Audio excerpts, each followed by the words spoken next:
Well, Awesome. hello, Becky. Hello, my darling. How is your Monday? It has gone good. A little rainy today, a little cooler for our Houston weather.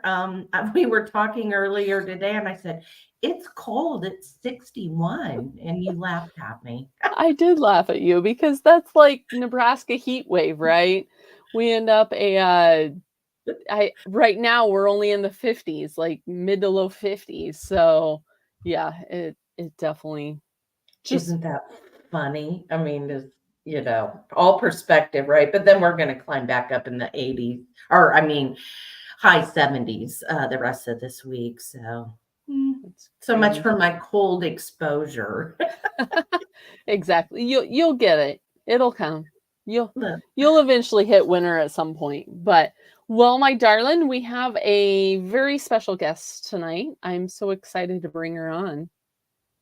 absolutely. You guys are going to love what we have in store for you tonight. She is just a vibrant personality. I mean, I've known her for over a year now. It's been crazy, and we'll get into kind of how the two of us have spoke and what our story is. But tonight we end up and do a little introduction here in regards to our guest. But we're bringing Erika on. Erika has a definite purpose story. In 2019, she was at the top, but yet the rock bottom, and living as far as the weight aspect and concern and health issues. Many of us have heard this story, and I know Sherry, you kind of have a similar story to her in regards of her her results and her the issues that she was having. But she had tried many things over the years, pretty much accepted that she was going. I know, Sherry, you've mentioned it in your story, you were set with it and accepted the fact that if you didn't change something you were going to die, right? And Absolutely. Yeah. living looking at how we end up when we live the rest of our life and learning the fact of being drugged down by this, sore, inflamed, exhausted, anxiety. I mean, just getting older and feeling like that. And it wasn't until Erika ended up and found a coach. I mean, we talk about it in the BNC a lot in regards of a coach, but without further ado, we will end up and bring Miss Erika onto the stage. Welcome, my darling. Thank you. I'm very honored to be here. Well, welcome. Yeah. So, like I said, your rock bottom was your highest, and we look at health and healing beyond the nutrition, beyond the scale, but ultimately that's kind of what started you on your path. Was you had hit your highest weight, but yet it was the rock bottom, and you were feeling that bottom, that low. And so tell us about your journey, how you ended up coming about it, and then what you were dealing with. You found a coach to help you along your journey. She was Yep. amazing, and Saved my tell us life. about it. Yep. Mm-hmm. Well, I've always struggled with weight. Food was celebration in my family. I remember saying I eat when I'm happy. I don't eat because I'm upset, or in fact, when I get nervous or upset, I don't eat.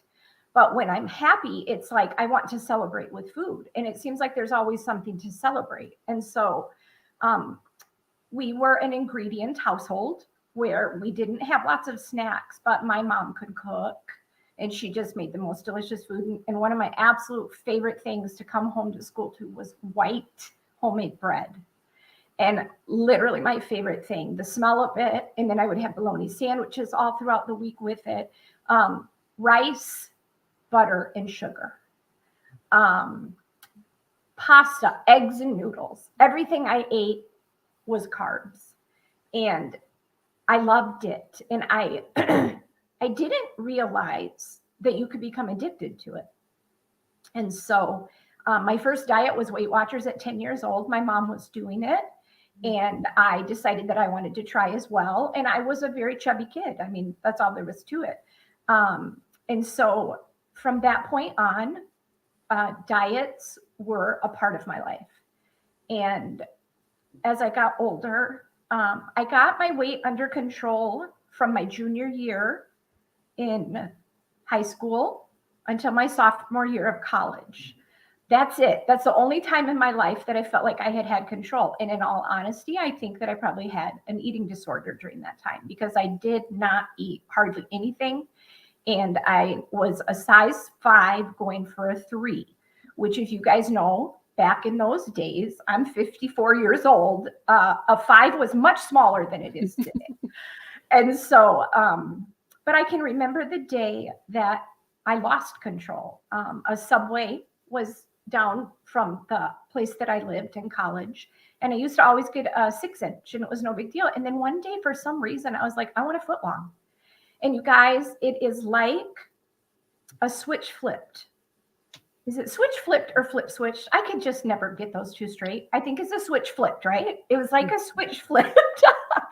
And I just lost control at that point. And then I started to put weight on. By the time I got married, I was a tight size 9. After my first baby, I never got below 200 pounds again. And I got all the way up to 289 pounds at my highest. That's me at 289 pounds.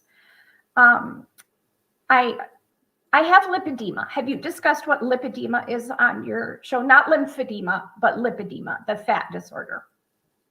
Have you guys discussed that at all? Go ahead for our audience. Not in depth. Go ahead. So, yep. Yeah. Okay, well, if you look at my body, even on the right, I have saddlebags. I have very large thighs. The lower half of my body and my arms have diseased fat cells. They distort.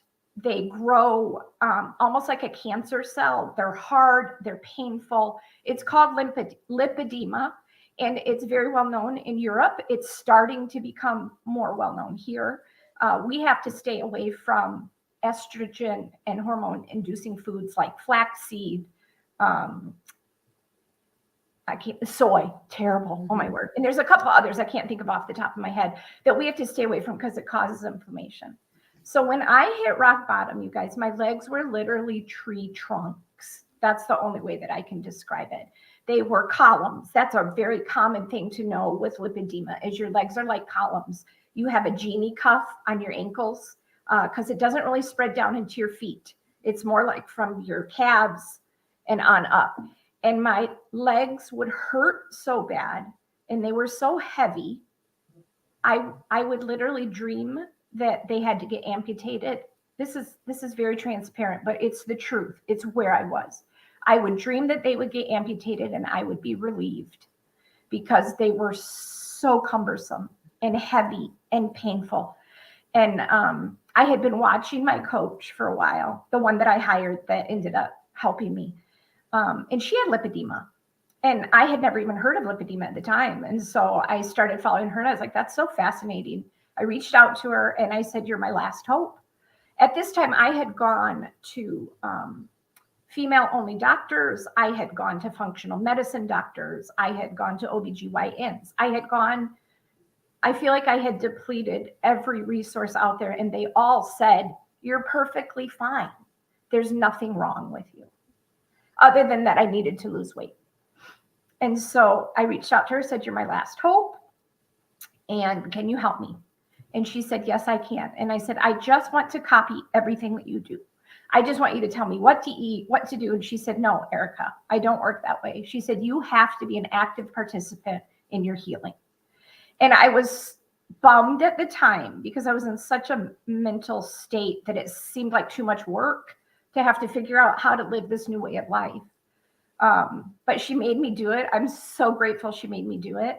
And when I went through my kitchen to make it keto friendly, get rid of all the sugar and stuff, my husband and I put all of the food in tubs because I was that certain I wasn't going to make it. And I was like, I don't want to get rid of all this food. And then in 2 weeks, it's like, oh, I threw all that food away and now I'm just going to go buy it again. but I'd failed so many times that I was like, why would this time be any different?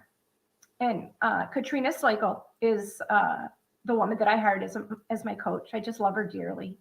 And she said, you have an addiction. That changed everything for me somehow. Before that, I had felt like, why am I successful? I had a great family, great kids, ran a business for over 20 years, very successful, had employees, had a 6,000 square foot manufacturing facility. I mean, I was capable, but I could not get my weight under control. And I remember crying about it to my husband and just being like, I don't understand why I can't get this under control. And you just feel like such a failure. And I was pretty sure I was going to fail again, even with Katrina, but I needed to try something. So we packed up all the food, and there were things so when I started, she had me start very strict, and I didn't even get to do nut flours or anything for the first 30 days. And lo and behold, when she told me I had an addiction, I started researching it, and I realized I did have a severe carbohydrate addiction. My addiction is more savory, like mozzarella sticks, Red Lobster, cheddar biscuits. Still love to think of those. See, I have foods that are like fantasy foods for me. In Quick Trip, they have these custard-filled, chocolate-covered donuts. I would go in and get one of those, and their cheese-filled garlic sticks. That was like, I just was feeding my addiction with no idea that I was feeding an addiction. And so once I cut sugar out, the transformation of my physical cravings was mind-boggling to me. I would get up in the morning for me was like 11. I was depressed. I was overweight. I was perimenopausal. I mean, I was in a very bad way. And I would order a Pizza Hut pizza, deep dish, one of my favorites. Still to this day, I think about it, and it doesn't have the same hold of me, but it sure sounds good. And then while I was eating my deep dish pizza, I would be thinking, I wonder if I'll have time to order another one in a few hours before my husband gets home from supper so that I can still have supper with him. I would wake up thinking about what I was going to eat that day. While I was eating my meal, I was thinking about what I was going to have for my next meal. It was a fix. I see it. You know how, looking back, hindsight's 2020. I can see it so clearly now. But at the time, I was completely blind to the possibility that I could actually be addicted to certain types of foods. So anyways, I ended up losing 90 pounds in, I think it was 15 months. The numbers are starting to run together. It was either 15 or 18 months. I got into Wonderland, which was my only goal. My only goal was to get into Wonderland, which is 100 pounds or in the 100, so 199 and down. And to be able to wear regular size clothes because I love clothes. And so, I always had to shop in the plus size, and they just don't have as cute of stuff most of the time. And so that was another goal. And you guys have not been on a scale since, except to go into the doctor's office. And at the doctor, I tell them, just tell me if there's a problem, because I don't want to know what I weigh. I have such unhealthy fixation with the number on the scale. And I just love the way I feel. I would like to lose more weight. I'm being perfectly honest. I probably could lose another 20 to 30 pounds, but compared to where I was and how I feel, I'm very, very happy where I am. And that's ultimately the difference, right? Being able to be comfortable and loving who we are and enjoying the journey that we're on, no longer fixating on what is my next meal, what am I going to eat next, what can I end up and I grab next, right? Where am I going to stop? Breaking that addiction or pulling away from that food freedom aspect when we're an addict, whether our addiction is the sugar or our addiction is something else. being able to break that. And I know we have a mental health meeting on Tuesdays that is actually mental health and addiction to help people cope with that addiction, because many people don't want to. The first step, right, is admitting that you actually have an addiction to carbs and sugar. Well, especially when they're told by people around them, including doctors, that there's no such thing. Mm-hmm. There's no such thing as a sugar addiction or a carbohydrate addiction. And so, who are they to disagree with what their doctors and people that seem to be more educated in it are telling them? Like I was telling Sherry before we started, I'll go head to head with any doctor, and I'm not educated. I know myself. Mm-hmm. I can tell you right now, because there's a brand out there called Chalk Zero. Beware of Chalk Zero. Yeah. Okay, because the most delicious chocolate you've ever had, I'm not kidding you, it's as good as any Hershey's, as any Dove. That should be a red flag right there, because it just doesn't taste as good when it's not real sugar. But it brought my cravings back ferociously. So when I was in the throes of my addiction, if I had anything in the house that was sweet, I couldn't stop thinking about it. I knew right where it was. I knew how much was left. I was thinking, oh, I might as well just go eat it all so I can quit thinking about it. That's how my brain would work, because I didn't want to eat it. I knew it wasn't good for me, but it was there, and my mind was just so preoccupied with it. I did not have that for years and years. Chalk Zero brought that back to me. They had these little peppermint chips, and I would have a handful, go sit down on the couch, and I would be thinking, I want another handful. And I'd get up and I'd go get another handful, and then I'd be like, oh, I'm just going to eat half the bag. Hey, it's only 900 calories. I mean, these are the stupid Ed voices in my head that are eating disorder voices. And so I started where I could be like, okay, I have 4 bags up there. Now, how am I going to divvy that out? So I actually put them in baggies in single servings so that would help me. Oh, no, I'd take all the bags and eat all the bags. I lost control with Chalk Zero. Well, then I started testing it. I wear a CGM just because I don't need it, but I love to know how foods affect me. Chalk Zero spikes my glucose as much as regular sugar does. There's something in it, and I've heard that from so many people. So I'm not saying anything against Chalk Zero. I'm saying people out there who struggle with metabolic disability and dysfunction, test yourself. Make sure, because it will sabotage you, and it will sabotage you quickly if you're one of the people that it affects your glucose with. Mm-hmm. And yeah, I think one of the questions. Go ahead. One of the questions I get and I see all the time is always, "Oh, can I have this? Will it break my fast?"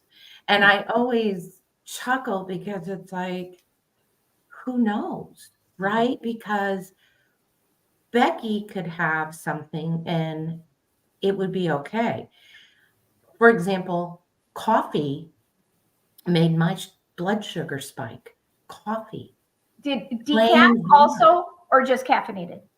Caffeine, both. Really? Oh, I am very insulin resistant. Yes, me too. And so the littlest things that most people would say, oh yeah, you should be good with that. Not me. No. Mm-mm. Yeah, I agree. I test for everything just to be sure. Yeah. And that's just what I was going to end up and say. So, when we look at the addiction side of things, and I know you have termed them, your keto splurge days, but you're having those days. It's not that it's a free for all binge, right? It's not I'm going to end up and just eat whatever I want.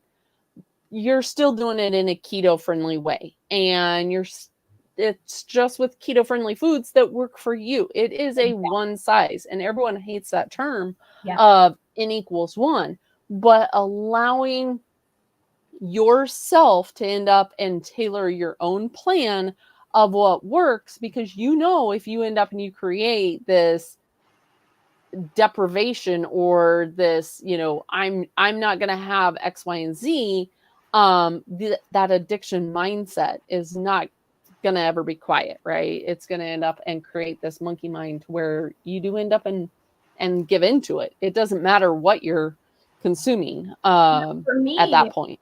when I am not eating carbohydrates and sugars, I don't have the craving. So like, let's talk about Lily's chocolate chips. Okay. They're good too. I cannot binge on Lily's chocolate chips.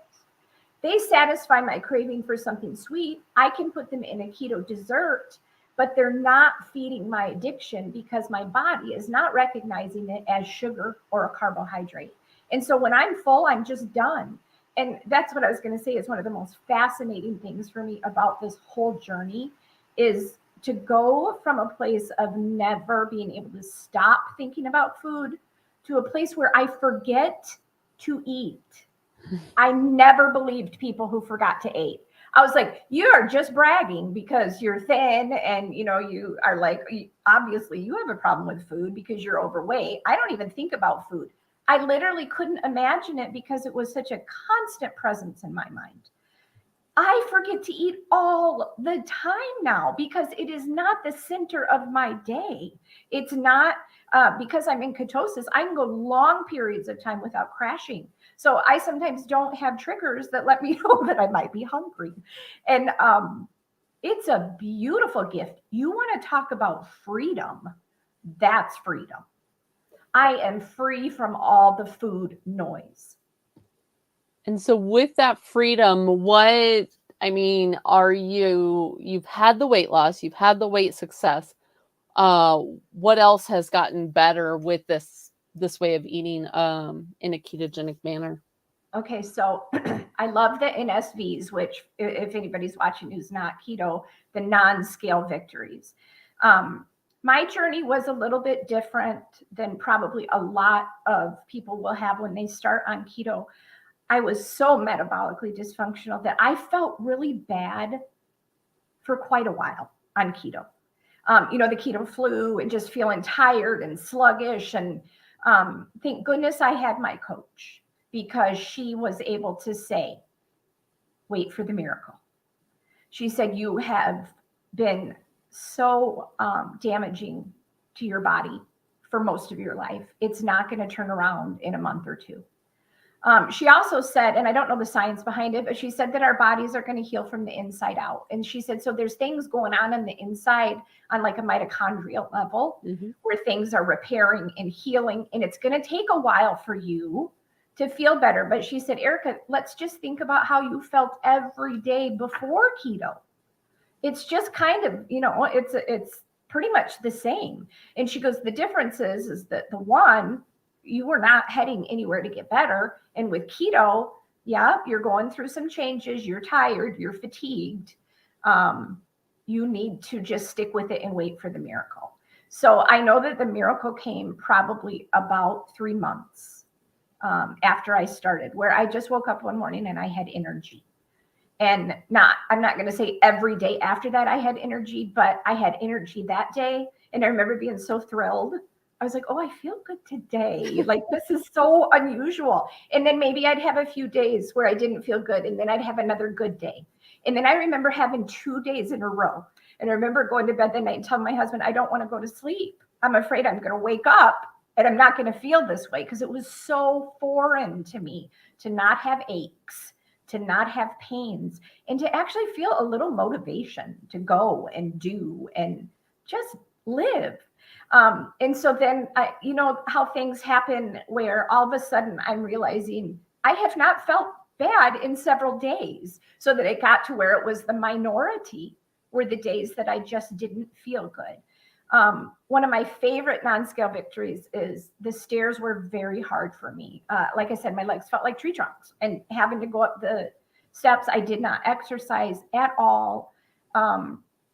So I would time my trips upstairs for the end of the day. So I'd have everything on the stairs and I'd be like, okay, here we go. Grab everything that you can, get up the stairs, about 5 stairs from the top. I'm huffing and puffing. My legs are burning. and I don't remember how far into it. It wasn't that far into it after I started feeling good, though, that I got to the top of the stairs before I had even thought about it. And that was a huge non-scale victory for me, because my body knew you can go up those stairs. You don't even have to think about how this is going to be difficult for you to go up those stairs. That was a beautiful non-scale victory. I was borderline pre-diabetic. I had high triglycerides. I'm trying to think, high blood pressure. Now, I still am on blood pressure medicine. It's the same medicine, though. I have kidney stone issues. I've had so many kidney stone issues throughout my whole life, starting when I got pregnant. And so this medicine that I take that is dual purpose, it helps. It's a water pill. And so it helps with my kidney stones. So I do have to stay on that. It helped with my anxiety and depression hugely. Trying to think what else. I just have to say my mindset, it was empowering. In the beginning, I used to say, I can't have sugar. I can't have microwave popcorn, or I can't have movie theater popcorn. I can't have tortillas.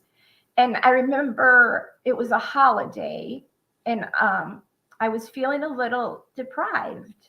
I was like, everybody's enjoying, the desserts that they've made. And it wasn't that I wanted the food because I was craving it. I missed the social aspect of it. And I reached out to my coach and I asked her, how do I handle this? And she goes, oh, now you're getting to the true healing. And she goes, this is the part that I can't help you with. You have to process what food means to you and why you're feeling deprived. And somehow I was able to go from a place of I can't to I don't. And it was like, it switched me from feeling deprived to empowered. Yep. I was like, it's not that I can't have sugar. I can certainly have sugar. You're a big girl. Have sugar because it's poison for me. And that was, I don't know, that was a huge mind shift for me. And I try to tell everybody that this is not deprivation. This is not restrictive. Restrictive is being literally enslaved by the food thoughts in your mind of trying to figure out how you're going to get your next fix. That is being shackled to something. I might not get to eat some of these foods that cause cravings and glucose spikes for me, but there's so many foods out there that I can eat that I don't feel deprived in the slightest anymore. It's not even a thought to me to go into a movie theater or like to the state fair. It doesn't even go through my mind anymore of, should I just today have it? No, it is binary. There's yes, you are going to abstain. No, you are going to fall off the wagon and become an addict again. Those are my only choices. And I choose freedom, which for me, freedom is not giving into my addiction.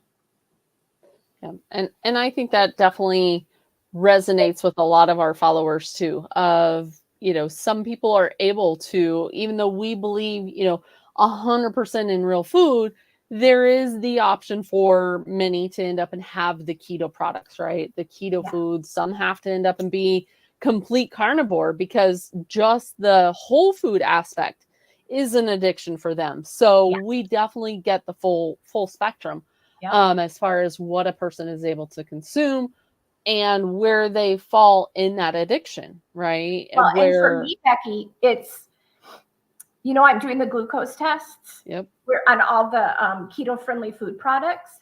That is a slippery slope for me. It is. And so what I've decided to start doing is 2 days a month.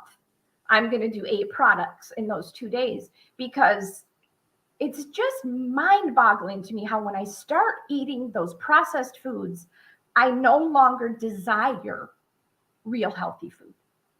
My brain immediately goes to, there's a protein bar or there's protein chips, or whereas when I get that stuff out of my system, they're not even very appealing to me. And so I know that I'm flirting with addiction there, just because I was doing it more often than I should. I like the 90-10 principle where 90% of the time is healthy, whole foods, and 10% of the time I mean, let's be honest, there are very few people that never have a processed keto-friendly food. If you can do that, kudos to you. I mean, you deserve to be applauded because that's huge. But the majority of us at some time are going to have a keto-friendly food. But I, knowing myself, practicing, I say I'm doing it in the name of science. I don't want to sabotage. Kind of like with keto, a Keto Coach Academy. What's it called? Keto Camp Academy. Keto Camp Academy. I know the purpose and everything there was good, but me getting out of ketosis, it doesn't work for me. It's not something that, because of my bio individuality, is an effective way to lose weight and to stay in my sobriety. And again, I think that's individual of everyone, right? So I do things more on a seasonal aspect where I end up, and like, for instance, this week, it was a feast week going into the new moon. The KKA ends up and does part of their pillars is they do 1 day of flexing for that metabolic flexibility. But I wanted to do that. Yeah. And everyone is different. And so it works for some, but it doesn't work for others. And, like I said, I just did an interview with Sean Baker in regards of the carnivore, and there's people on the spectrum of carnivore. And, my co-host is one of those that is doing carnivore and even adding the fat in there. Sometimes, that doesn't work for everyone. It is just so individual, but ultimately that is where the coach comes in. But if someone wants to get beyond carnivore, get beyond, clean, whole food keto, that is where the next part of this interview ends up and comes in, of your purpose of your site, of implementing something that is truly game changer in those people, because that's an aspect that many people don't end up and talk about, is the food labels, right? Just because a product ends up and says keto, just because the protein bar that they may want to grab on the go, or, X, Y, and Z of whatever the products out there. If you looked at the keto space 5 years ago compared to the keto space now, it is a 180 difference on what the world is in regards of the space. Everything slaps a label to try and market it to the keto world. And like I said, you can go into detail as far as your purpose, your why, of why you ended up and created the I Heart Keto Mart, which is the one-stop keto shop. I so appreciate you letting me talk about this because I'm so passionate about this. I'm an avid label reader, and I even still get fooled sometimes. I remember 2 years ago, maybe 2.5 years ago, I saw olive oil mayonnaise. I was ecstatic. I was like, they finally switched to olive oil mayonnaise. You guys, I used that for 6 months before I realized that it was olive oil, canola oil, and soybean oil. They just put a little olive oil in there so that they could say olive oil, and really deceptive. I dislike the transparency. I dislike the misguided direction that these companies are taking to get us addicted to their foods and to think that things are healthy when they're not. They're constantly lobbying for new ways to trick us on nutrition labels. And it's a lot of information. I probably know maybe 35 to 50% of what there is to know about nutrition labels, and it is constantly changing. But I have created my site where I take keto-friendly products. So every product on there has to be under 10 or less net carbs. It does not have to be clean. It does not have to be, some of the products, so like that's the report card. I created an algorithm or an equation where I put in the ingredients. I label them as either keto acceptable, keto debatable, or keto objectionable. And I did research on each ingredient, and I did research on both sides of the opinion. So some of the things that come up as debatable, such as erythritol. I had erythritol as debatable even before that article came out saying that erythritol is terrible for us, which we all know was not a very good actual clinical study. But the reason is because some people that are very well known and do a lot of research in the keto space think that it is objectionable, and some people think that it is acceptable. So the purpose of my site is to call it debatable, give you the facts, and let you decide. Is this something that I think is debatable, or is this something that I don't think is debatable? Debatable. The other thing is like one of the ingredients, which was just shocking to me, and it just shows, how innocent we are in trusting natural flavors. Natural flavors sounds natural. You would think this has natural flavors. This is great. Healthy. No. And this is one of the ways that they can scam us is you only have to have 20% natural ingredients. The other 80% can be whatever you want in there, and you can call it a natural ingredient. So vanilla, natural vanilla is actually made from the anal glands of possums. And a lot of the food that we eat that is natural flavors is made from GMO cornstarch and corn byproducts. They're all the things that we're trying to avoid. You would not know that. There's also one called vitamin A palmitate. Sounds like a vitamin, right? I mean, that's got to be good. So that's put into a lot of dairy products where they've had to take the nutrition out. And so they create a synthetic vitamin A and they put it back in, and it's carcinogenic. And I know that there's a lot of people out there that say the dose makes the toxicity, and I agree with that. I really do. The problem is that when we are eating 80 to 90% of our food is prepackaged and manufactured foods, the amounts that we're eating are mind-blowing. And we think that we're not having that much. I mean, our bodies, God designed our bodies. They're amazing mechanisms. They're filters. They filter things out. The labels make us think there's such micro, what word am I thinking of? Microdosing.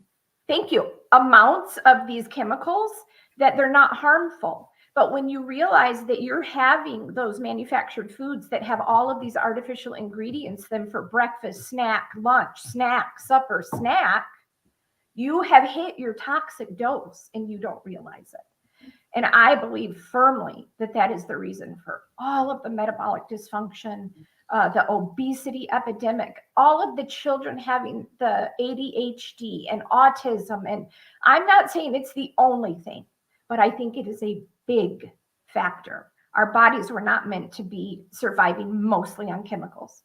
So my site just spells it out for you. I am trying to inform people. You can literally go onto my site, go to the bottom of the page, and there's an ingredient list. You can type in any ingredient that you want. I've done research on the vast majority of them, but it will tell you whether it's acceptable, debatable, or objectionable and why. And then I have the resource links where you can actually click on and read the articles where I got the resources from. I do the work for you because it's a lot of work. It's a lot of work to try to figure out what all of these ingredients are.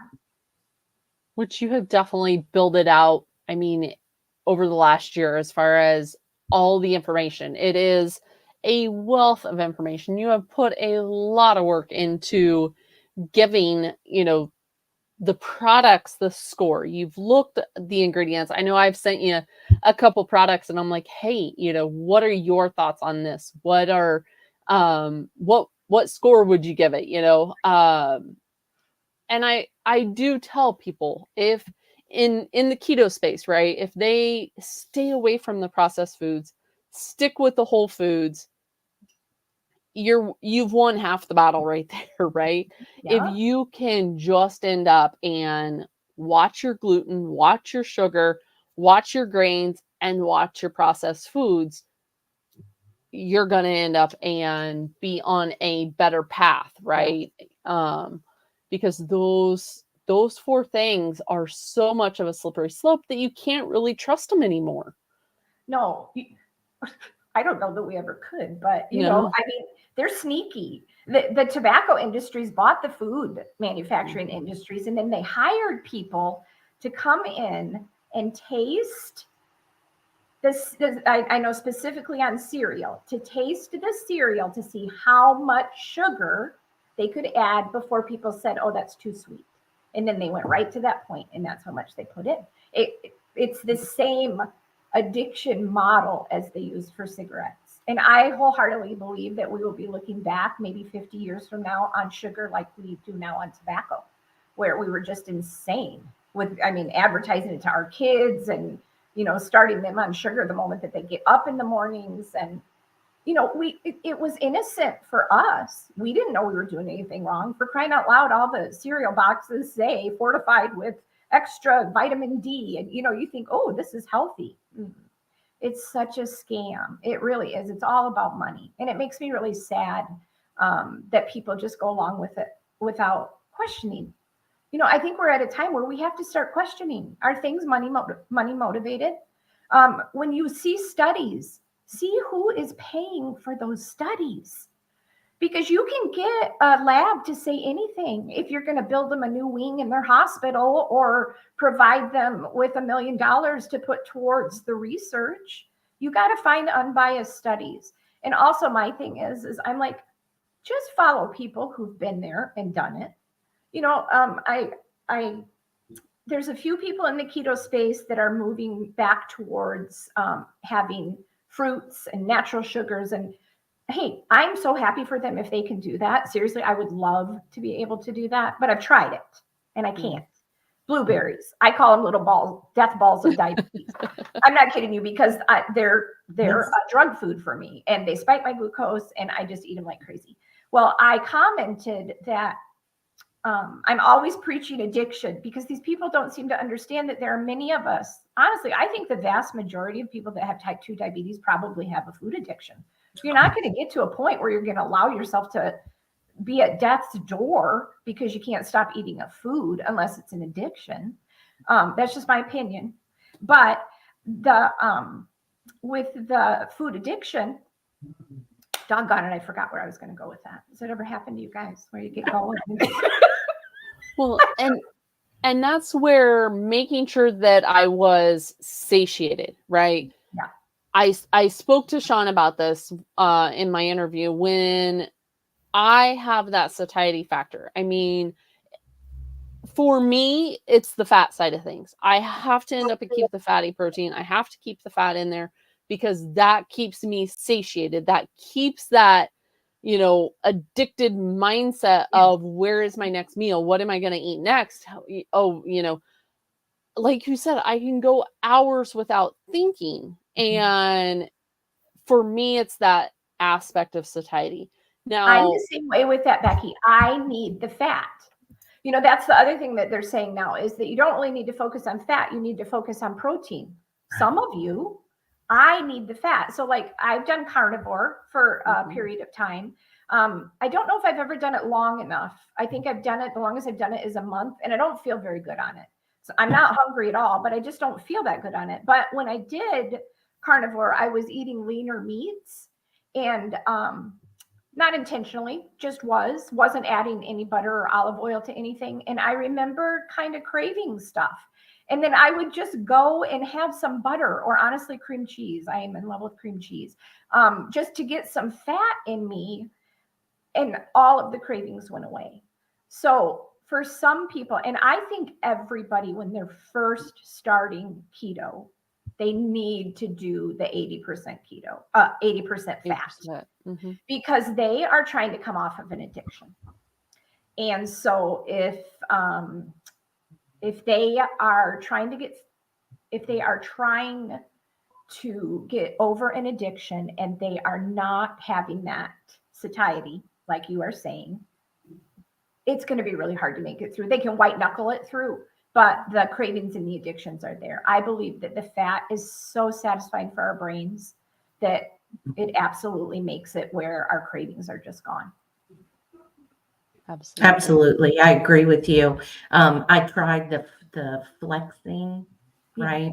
Yeah. And I did it for months at a time. And It took my A1C back up to, I mean, I don't even remember without looking. I went from like it was like 6.2 to 7.2 Wow. in like 9 months of flexing. Yeah.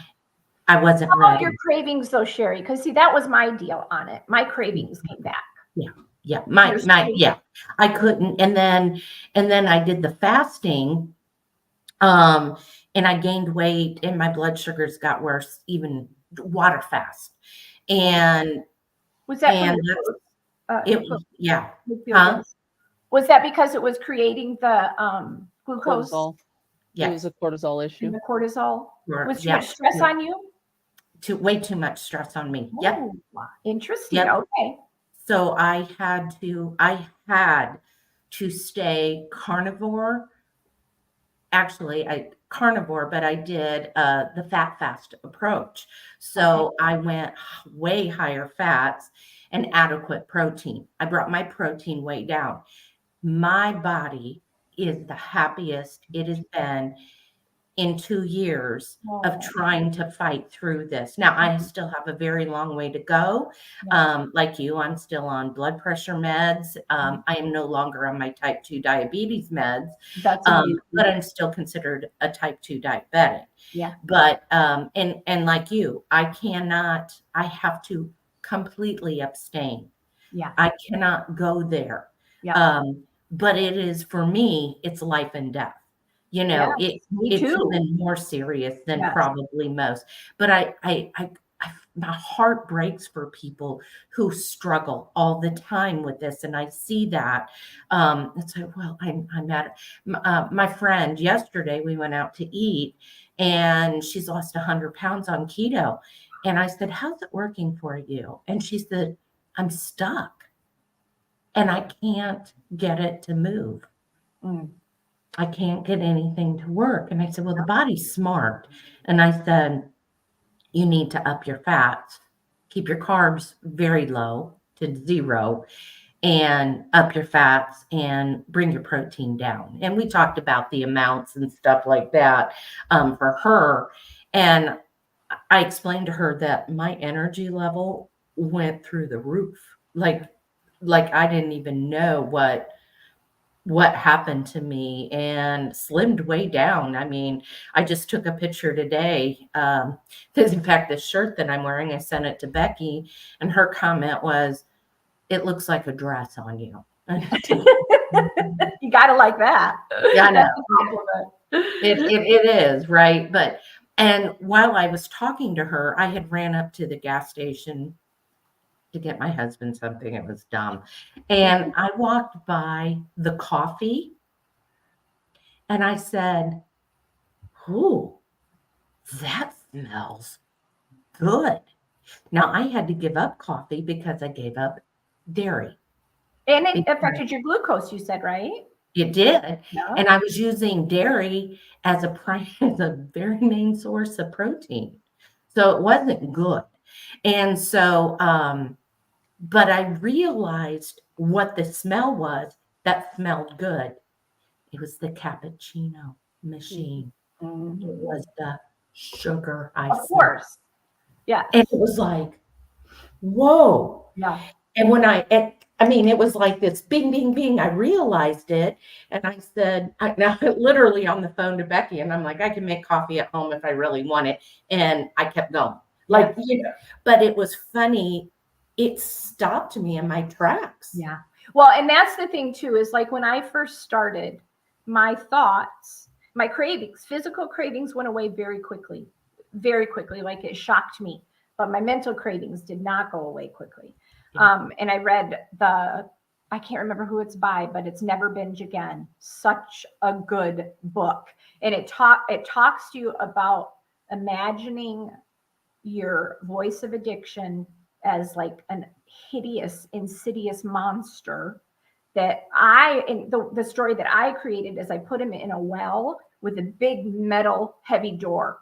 And when he would rear his ugly head, I would slam that door on him. And I can remember sometimes literally stomping my feet because the cravings were so bad. And I was like, get down there. Well, no matter how long I'm going on 5 years keto, like no cheats. The cheats that I have done have been by design, by either Ben or I tried this Zoe health thing where they had me eat a cookie. The cheats that I've done were not like a decision in my head that I'm going to do it.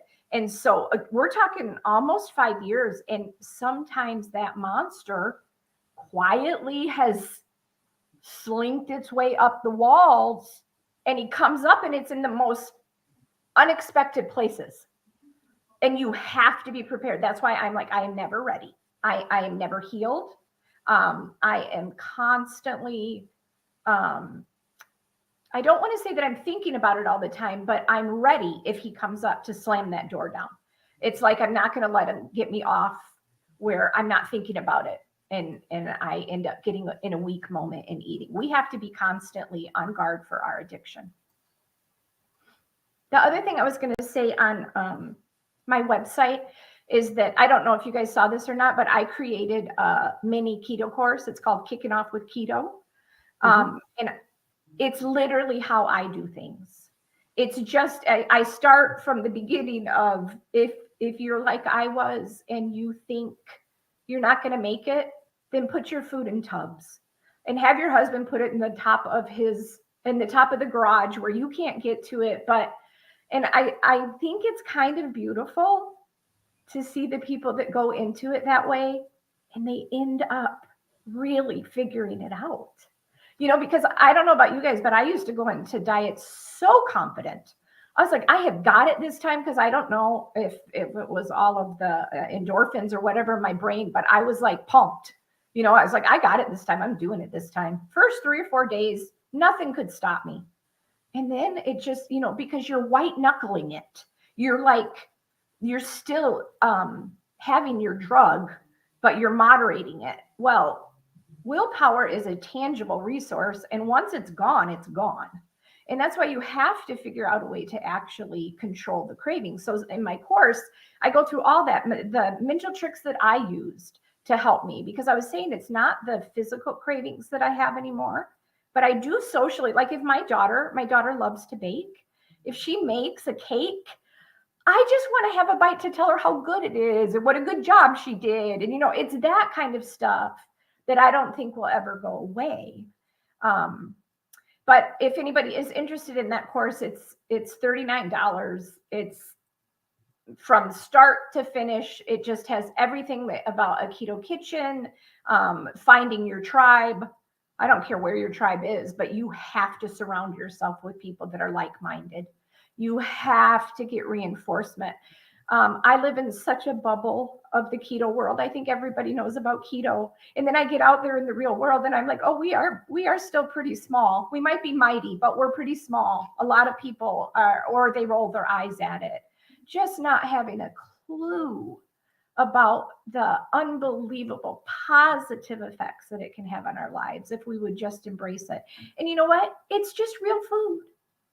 I don't understand why people are like, it's so hard to do. No, it's not hard to do. It's really not. Once you get your cravings under control, the process of getting into ketosis and eating a keto diet is very simple. It's just all the noise. You got to shut out all the noise and just get your cravings under control.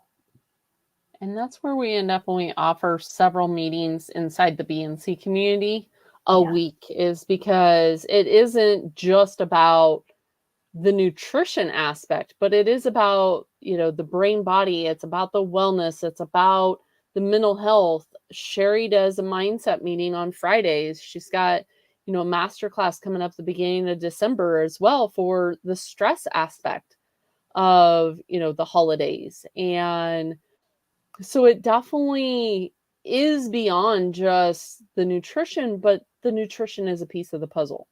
And the more that we can surround ourselves with people that have the same mindset, the same focus, and because we hear it all the time. Well, you can just have a bite. One won't hurt you. Today won't be, bad. You can do that, Can you imagine doing that with an alcoholic or a meth addict? Yeah. And it is just as addicting. It is. It's an impossible drug to moderate for some of us, for those of us that are truly addicts. And we're not talking, like you said, I'm not someone, and I said it in a meeting earlier today, even with my seasonal eating, I'm not someone that goes to fruit. Fruit is addicting. You can't just sit down and eat, like you said, a handful of blueberries. Yes, I do more of the seasonal vegetables, Yeah. but I'm not going to end up and, binge out on, we'll just say, a potato, right? Right. Or, whatever the case may be. I'm a cucumber, or some asparagus. I'm not going to binge on that because it doesn't have that bliss point of the sugar and the Right. carb and, to create that same addiction. And I think that's where when you start to get too far one realm or the other, that people will end up and get into of, well, there's no need for that because for some it may be addiction, and Well, that could be. Well, for me, I need to stay away from any foods that I can't stop on. Like I just tested, and I confessed this in my Instagram post too, but I did a glucose test on butterscotch pork rinds, Pork King butterscotch pork rinds, loaded with protein and fat and only 1 carb per serving. There are 6 servings in a bag. Guess how many servings I had? All 6. Yes. Yes. But who would make a butterscotch pork rind? That's my Well, thing. okay, that's what I said in my Instagram post too. I was like, at first I was like, ew, really? Like bacon and butterscotch? And then you know how people dip their bacon in maple syrup? Kind of the same concept. It was good. I will never have them again because it's a mindset. It's like I can't stop. And so I don't want to have that kind of food around me. Makes sense. Well, my darling, we are down to the last minutes. Is there anything that you wish we would have shared that we haven't shared? And also, other than the link that I shared earlier, in regards to your website, iHeart Keto Mart. Well, wrong one. Show this one.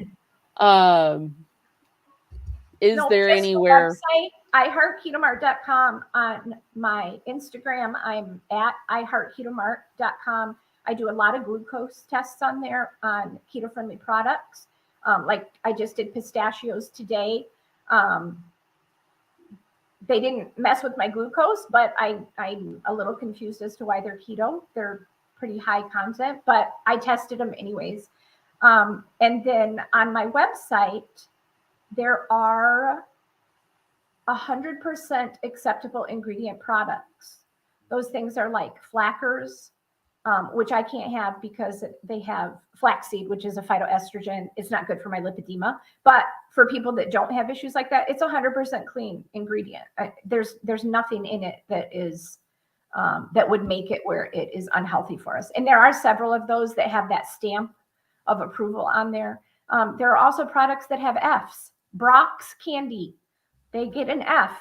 I can't think of any of the others. There aren't very many actually, but it's really informative. And I really want to encourage everybody who's listening to be an active participant in your health journey.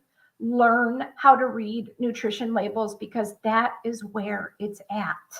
If you can figure out how to identify what is truly healthy on a nutrition label and what is truly going to harm you, you have over half the battle won right there. Absolutely. Well, my dear, as always, I love visiting with you. I feel like we could talk forever. But I do appreciate you coming onto our channel and being our guest, telling your story, and also being able to support the iHeart Keto Mart. I think we're going to have to definitely have you back and dive in a little deeper on some of the things that you touched on. Would be fantastic if you would be willing. I would love it. And Sherry, it was so nice to meet you. Oh, you too. I think we're definitely cut from the same bolt of cloth there, because most of your struggles are my struggles, and you're just 3 years ahead of me, right? I think in your so journey. many of us out there. I really do. And we just have to find one another. And we have to Absolutely. speak truth with kindness. That's what we need, but we can't pussyfoot around it. We have to tell people you might be addicted. Oh, that's another thing is I don't know if you guys have one, but I have a carb addiction quiz on my website and in my link tree. Go take it because I did every last thing I listed on there. I was such a carb addict, it's not even funny. But it'll tell you if you are. And if you are, then you guys, it's time to just face the facts and break the addiction. It's possible. Trust me, if I can do it, anybody can. Perfect. Like I said, as always, I appreciate it. It was wonderful, and definitely go check out Erika on Instagram. I heart Keto Mart, and iheartketomart.com is her website. Thank you All right, all. you guys, thank you so much.